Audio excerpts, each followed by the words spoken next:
दोस्तों मैं आज आपको बताऊंगा AS9100 के बारे में। AS9100 इसका मतलब आपको पता होगा कि ये एरोस्पेस इंडस्ट्री में यूज किया जाता है। तो फर्स्ट एडिशन इसका 2004 में एक में आया था, सेकंड एडिशन 2004 में आया था और थर्ड एडिशन 2009 में आया। लेटेस्ट एडिशन जिसको आपको फॉलो करना है वो 2016 है। देखिए ये जो स्टैंडर्ड है सिमिलर टू IATF है। बस ये फर्क है कि IATF ऑटोमोटिव में यूज होता है और ये स्टैंडर्ड एरोस्पेस इंडस्ट्रीज में यूज होता है। तो जो कंपनी एरोस्पेस में पार्ट्स भेजती हैं या उनके कंपोनेंट्स बनाती हैं तो उनके यहाँ यूज होता है। हाल ही में आपने देखा होगा टाटा हुआ या और भी बहुत सारी इंडियन ऑर्गेनाइजेशंस हैं जो कि ये इन अच्छी क्वालिटी प्रोडक्ट्स में आ गई है। एरोस्पेस में नॉर्मली क्वांटिटी ज़्यादा नहीं होती है लेकिन क्वालिटी बहुत इंपॉर्टेंट होती है। तो IATF जैसा ही स्टैंडर्ड है, सेम 10 क्लोज हैं, ज़्यादा डिफरेंस नहीं है, माइनर डिफरेंसेस हैं, वो आप इजीली फॉलो कर सकते हो। अब देखिए कई बार लोगों को डाउट रहता है कि एरोस्पेस इंडस्ट्री में MSA किस पे होता है। तो MSA के लिए आप AS13003 डाउनलोड कर सकते हो। इस स्टैंडर्ड में MSA के बारे में बताया गया है कि MSA क्या होता है, कैसे करना है, एक्सेप्टेंस क्राइटेरिया क्या होता है। इसके अलावा यहाँ पे आप देखिए AS9145 में पीपैप और APQP मैनुअल के बारे में बताया गया है। FMEA के बारे में आपको पढ़ना है तो आप ARP5580 या AS13004 को पढ़ सकते हो। नॉर्मली AS13004 को ज़्यादा यूज़ करते हैं। या फिर SAE J1379 भी FME के बारे में बताता है।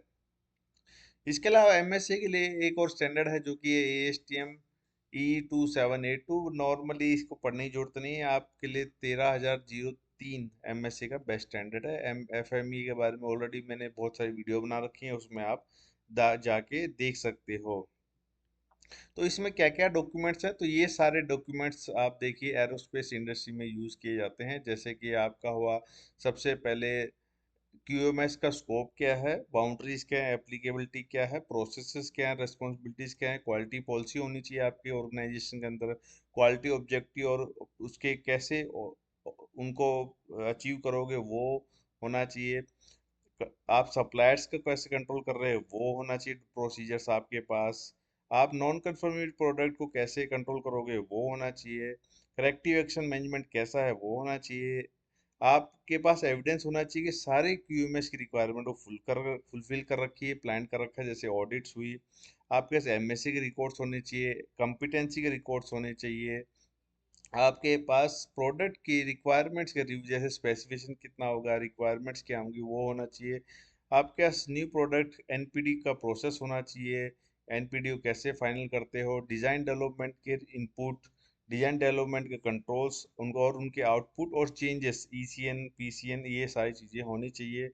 प्रोडक्ट की कैरेक्टरिस्टिक्स की रिक्वायरमेंट होनी चाहिए, प्रोडक्शन वैलिडेशन होना चाहिए, ट्रेसेबिलिटी होना चाहिए, कस्टमर की प्रॉपर्टी को कैसे रिकॉर्ड करें इसका आपका डॉक्यूमेंटेशन होना चाहिए। इसके अलावा आपके पास यहाँ पे चेंजेस के रिक्वायरमेंट होनी चाहिए, एविडेंस ऑफ प्रोडक्ट और कैसे रिलीज कर रहे हो आप, क्या फाइनल इंस्पेक्शन कैसे कर रहे हो, नॉन कंफर्मिटी को कैसे कंट्रोल कर रहे हो, परफॉर्मेंस को कैसे मॉनिटर कर रहे हो, इंटरनल ऑडिट का प्रोग्राम होना चाहिए, रिकॉर्ड्स होने चाहिए, मैनेजमेंट रिव्यू के रिकॉर्ड्स होने चाहिए, करेक्टिव एक्शंस के रिकॉर्ड होने चाहिए। तो ये सारे डॉक्यूमेंट्स आपके पास होने चाहिए अगर आपको एरोस्पेस में AS9100 का सर्टिफिकेशन लेना है आपकी कंपनी को तो। और इस स्टैंडर्ड के अंदर मेजरली काउंटरफिट के बारे में बात की गई है। काउंटरफिट, तो काउंटरफिट बेसिकली क्या होता है, फर्जी डॉक्यूमेंटेशन मतलब फर्जी प्रोडक्ट बनाना। जैसे कि आप देखोगे काफ़ी प्रोडक्ट हैं हमारे यहाँ पे दिल्ली वगैरह में, कई बार ऐसे आपको मिल जाएंगे, गुच्ची के प्रोडक्ट्स मिल जाएंगे, एडिडास के, जिसमें A या D हटा देते हैं, एडास हो जाता है वो। रीबॉक का एक RE हटा देंगे तो रीबॉक हो जाता है, रीओक हो जाते हैं। तो उनको काउंटरफिट प्रोडक्ट बोलते हैं, मतलब कि फेक प्रोडक्ट्स। तो उनको ना, उनको यूज करना स्ट्रिक्टली है यहाँ पे। तो काउंटरफिट प्रोडक्ट कैसे आप कंट्रोल कर रहे हो वो यहाँ पे बताया गया था। मेनली ये ज़्यादातर काउंटरफिट प्रोडक्ट इलेक्ट्रॉनिक्स प्रोडक्ट में लगते हैं। तो काउंटरफिट प्रोडक्ट कैसे डिफाइन करना है, उनका प्रोसेस होना चाहिए और कैसे आप कंट्रोल कर रहे हो वो इसके अंदर होना चाहिए। क्योंकि क्योंकि देखिए एक प्रोडक्ट की वजह से पूरा जहाज गिर सकता है, सेफ्टी हजारों 300 400 लोगों की सेफ्टी पे इफेक्ट आता है। इसलिए यहाँ पे एक एक प्रोडक्ट की क्वालिटी बहुत ज़्यादा इम्पोर्टेंट होती है। इसके अलावा रिस्क असेसमेंट जैसे आईएटीएफ में करते हैं वैसे ही यहाँ पे आप कर सकते हो अपने ऑर्गेनाइजेशंस में। और एस्पेक्ट इम्पैक्ट के बारे में यहाँ पे डिफाइन किया गया है, तो ये नॉर्मली एनवायरनमेंट में आ जाता है। तो ये सारी चीज़ें का ध्यान देना है आपको, ये डॉक्यूमेंटेशन का ध्यान देना है, जिससे आपको IAS 9100 का सर्टिफिकेट मिल जाएगा। कोई क्वेश्चन है तो आप पूछ सकते हो। आई होप वीडियो सही लगी होगी। लाइक सब्सक्राइब कर दीजिए। See you, tata, bye bye, thank you.